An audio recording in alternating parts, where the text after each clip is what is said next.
जय श्री हरि, जय श्री कृष्ण। आज मैं श्री हरिवंश पुराण को 77वें दिन में चतुर्विशवा अध्याय प्रारंभ करने जा रहा हूँ। इसमें आज हम केसी की अत्याचार और श्री कृष्ण द्वारा उसका वध के बारे में हम आज श्रवण करेंगे। वैशंपायन जी कहते हैं, जन्मेजय, अंधक की बातें सुनकर कंस की आंखें क्रोध से लाल ही हो गई।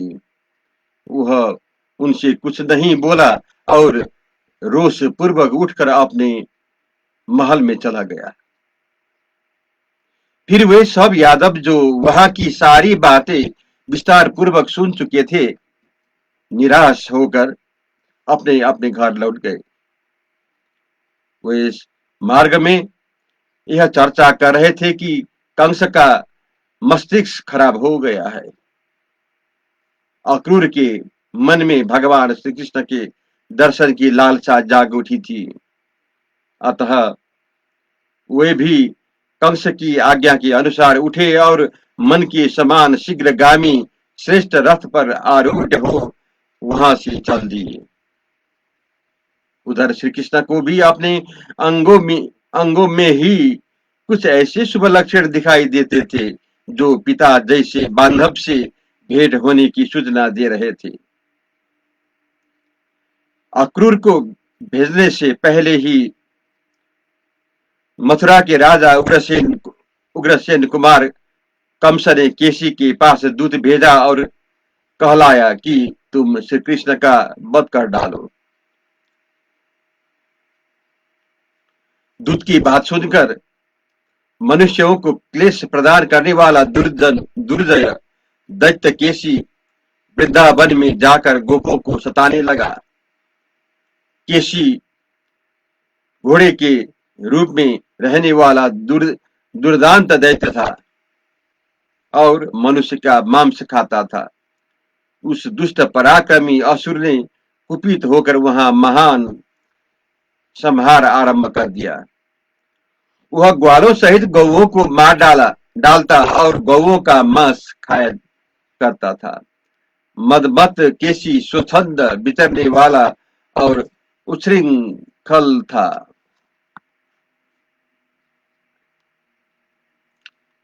अश्वरूपधारी दुष्टात्मा दानव केसी जहां रहता था, वह मनुष्य के मांस और हड्डियों से व्याप्त होकर इस स्मशान भूमि के समान प्रतीत होता था। वह टापों से पृथ्वी को विदीर्ण कर देता और वेग से वृक्षों को भी तोड़ डालता था। हिंसते या हिनहिनाते समय प्रचंड वायु के कोलाहल से होड़ लगाता था और उछल कर आकाश को भी लांग जाता था। वह वन में विचरने वाला दुष्ट अश्व बहुत बड़ा और मत वाला था। उसके अयाल कुछ हिलते रहते थे। वह भयंकर दैत्य कंस के चरित्र का अनुसरण करने वाला था। समस्त गोपों को मार डालने की इच्छा से उस पापाचारी अश्वरूपधारी दैत्य ने वह मनुष्यों से सूचना कर दिया था आज दुराचारी ने वह विशाल वन दूषित कर डाला था। वन से ही जीवन निर्वाह करने वाले मनुष्य और गोधन भी कभी उस वन का सेवन नहीं करते थे। मद के कारण वह सदाचार से भ्रष्ट हो चुका था और अधिकतर मनुष्यों के ही मांस खाता था। उसके निवास स्थानों में होकर जो रास्ता जाता था उसे उसने अगम्य बना दिया था। एक समय मनुष्य के शब्द का अनुसरण करता हुआ केसी क्रोध में भरकर वृंदावन के भीतर गोपों की बस्ती में गया। उस समय उस पर काल सवार था। उसे देखते ही गोप और गोपांगनाएं शिशुओं को साथ लेकर भागी तथा करुण क्रंदन करती हुई जगत के रक्षक अपने स्वामी श्री कृष्ण की शरण में आ पहुंची।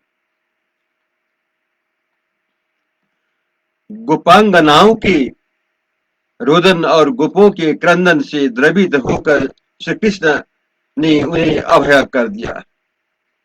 फिर वे केसी पर टूट पड़े। केसी भी अपनी गर्दन ऊपर उठाए हिंसता हुआ बड़े वेग से श्री कृष्ण की ओर चला। उस समय वह दांत दिखाता हुआ आंखें फाड़ फाड़ कर उनकी ओर देख रहा था। उस अश्वरूपधारी दानव केसी को अपनी ओर आते देख भगवान श्री कृष्ण उसका सामना करने के लिए आगे बढ़े। मानो श्याम मेघ चंद्रमा की ओर जा रहा हो।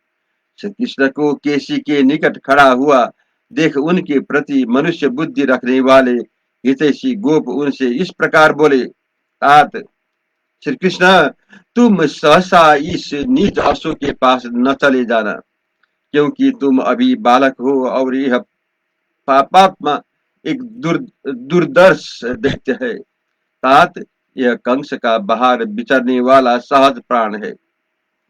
बड़े बड़े अश्वराजों में उत्तम है। युद्ध में इस दानव की सामनता करने वाला कोई नहीं है।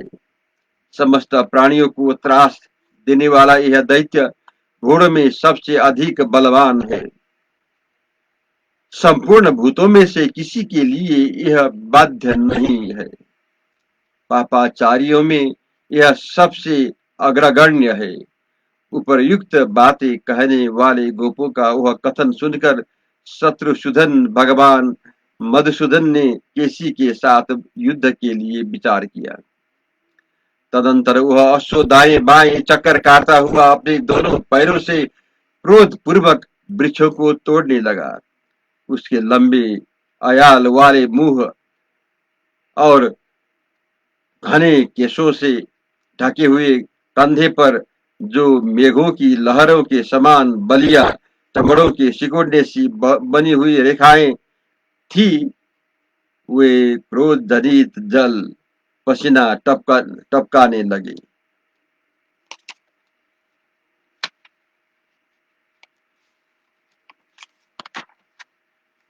वह अपने मुख से पैदा हुए दुबिल मिश्र फेन की बसरा करने लगी, मानो हेमंत ऋतु में चंद्रमा का आकाश में कुहासा गिरा रहा हो।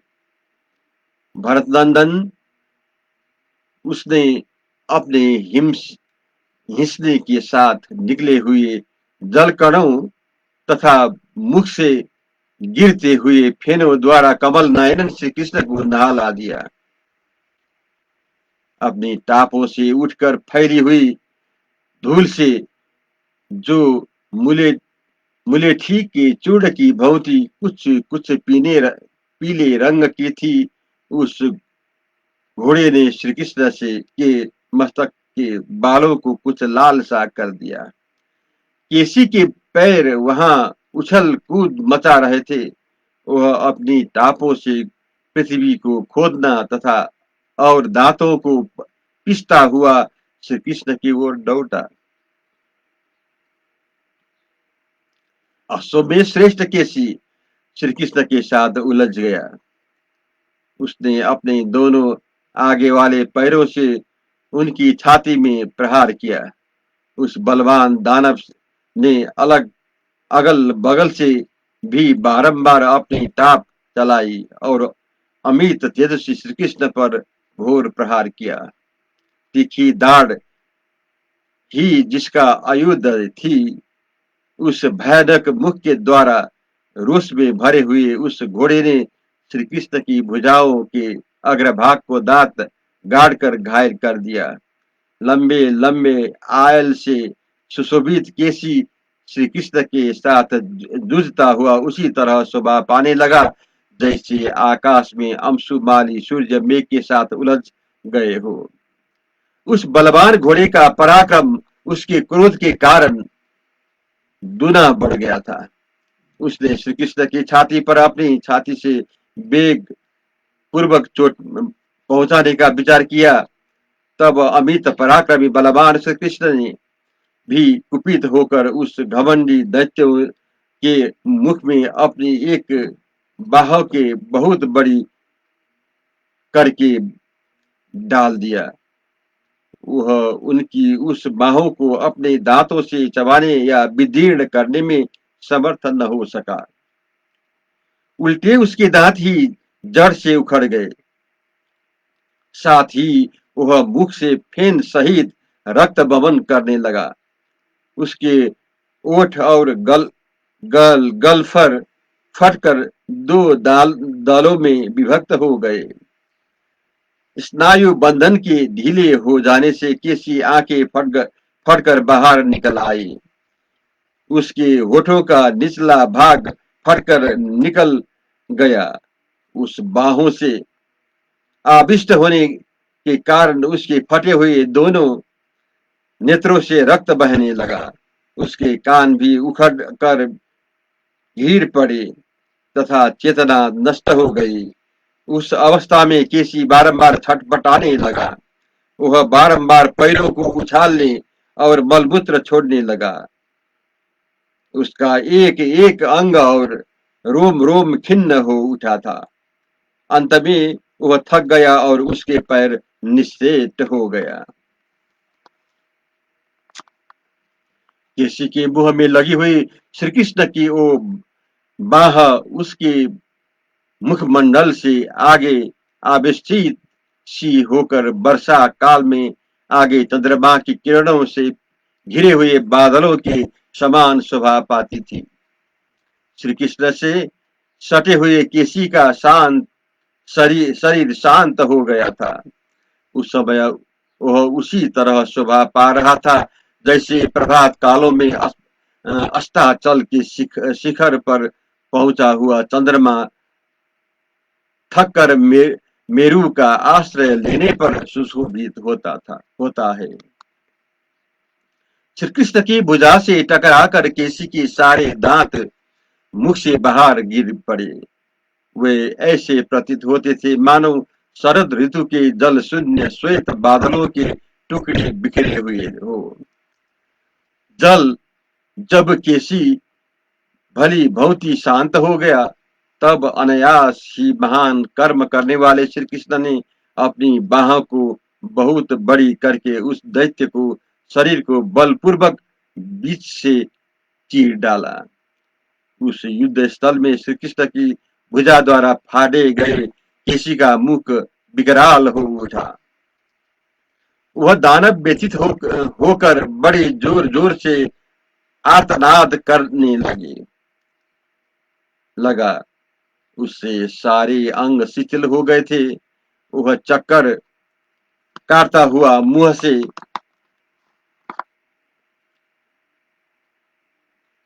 खून उगल रहा था। उसका शरीर कहीं अंगों से हीन हो चुका था। वह ऐसे दिखाई देता था मानो किसी पर्वत को बीच से चीर डाल गया हो। श्री कृष्ण भी उससे जिसका मुंह फट गया था, वह दो भागों में बैठा हुआ भयंकर असुर को टुकड़ में कटे हुए हाथी की समान पृथ्वी पर गिर पड़ा।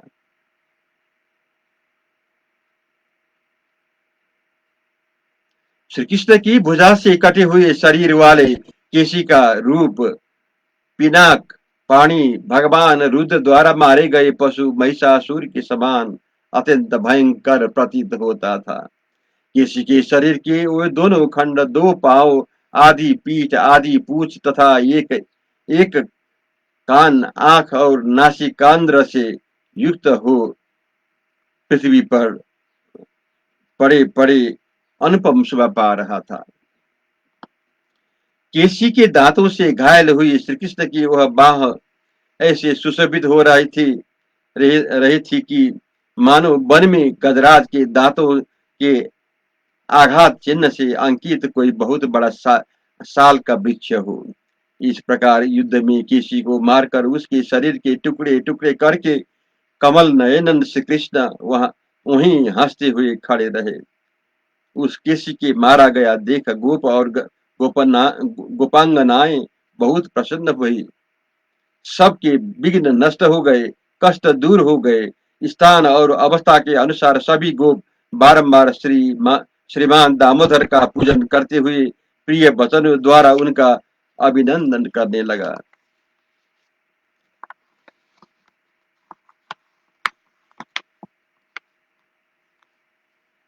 जय श्री कृष्ण।